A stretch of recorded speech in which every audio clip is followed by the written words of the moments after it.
Assalamualaikum warahmatullahi wabarakatuh. Saya Selvian Nurhayati, NIM 196511024, kelas 3A Akuntansi Manajerial, Politeknik Negeri Samarinda. Di sini saya akan membahas pengauditan 1 pada bab 6, pengujian, pengendalian, dan pengujian substantif. Pengertian pengendalian intern menurut SAS 1 Sektion 320. Pengendalian internal terdiri atas struktur, organisasi, dan seluruh metode yang dikoordinasi dan pengukuran yang diterapkan dalam suatu bisnis untuk melindungi aktiva, mengecek keakuratan dan keandalan data akuntansi, meningkatkan efisiensi operasional, dan mendorong ditaatinya kebijakan manajemen yang ditetapkan sebelumnya. Tujuan pengendalian intern menjaga kekayaan organisasi, menjamin keandalan data akuntansi, meningkatkan efisiensi kinerja, mendorong dipatuhnya kebijakan manajemen. Penanggung jawab struktur pengendalian intern, manajemen, dewan komisaris dan komite audit, auditor intern, personal lain entitas, auditor independen, pihak luar lain. Pengujian pengendalian, prosedur audit yang dilaksanakan untuk menentukan efektivitas, desain, dan atau operasi pengendalian intern. Pengujian pengendalian yang dilakukan berkaitan dengan apakah kebijakan dan prosedur telah didesain memadai untuk mencegah atau mendeteksi salah saji material dalam asersi tertentu dalam laporan keuangan. Contoh, penyimpanan surat berharga klien di lemari besi yang nomor kodenya di tangan bendahara dan direktur keuangan. Tipe pengajuan pengendalian. Pengajuan pengendalian bersamaan. Pengajuan yang dilakukan oleh auditor bersamaan waktunya dengan usaha pemerolehan pemahaman atas pengendalian intern. Terdiri dari prosedur untuk memperoleh pemahaman dan sekaligus mendapatkan bukti efektivitas pengendalian intern. Bukti yang diperoleh hanya menghasilkan taksiran tingkat resiko pengendalian. Dilaksanakan pada tahap perencanaan audit.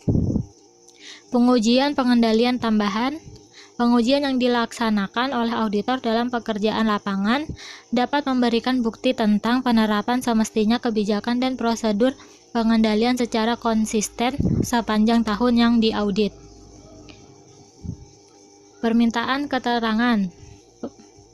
Meminta keterangan dari personal yang berwenang tentang pelaksanaan pekerjaan yang berkaitan dengan pelaporan keuangan. Permintaan keterangan didesain untuk menentukan pemahaman personel terhadap tugas-tugasnya, pelaksanaan pekerjaan mereka secara individual, frekuensi, penyebab, dan penyelesaian penyimpangan yang terjadi.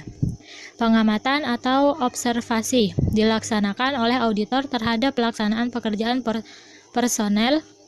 Pengamatan dilakukan tanpa sepengetahuan personal dan diamati dan dilakukan secara mendadak. Bermanfaat untuk memperoleh bukti tentang unsur pemisahan tugas dalam pengendalian intern. Inspeksi dilaksanakan terhadap dokumen dan laporan yang menunjukkan kinerja pengendalian.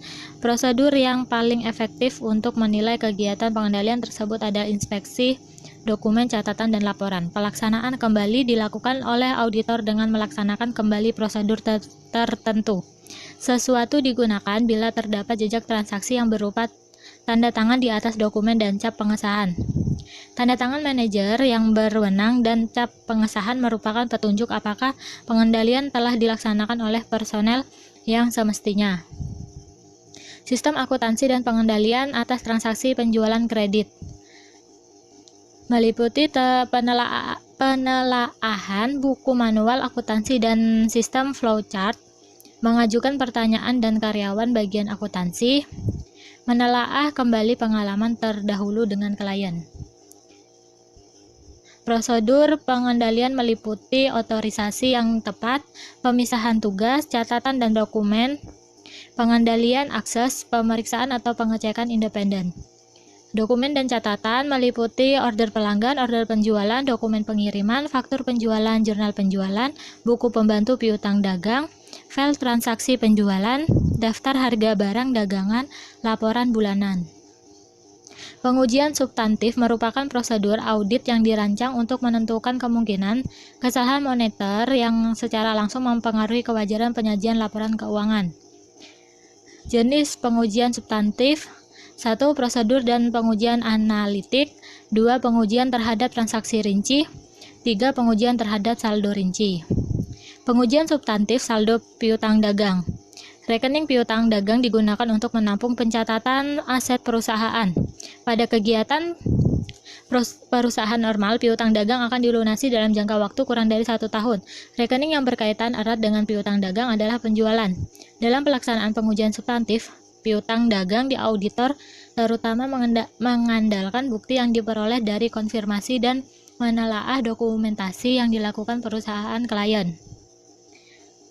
Pengujian substantif aktiva tetap. Rekening aktiva tetap digunakan untuk menampung pencatatan aset perusahaan yang mempunyai manfaat ekonomis lebih dari 1 tahun.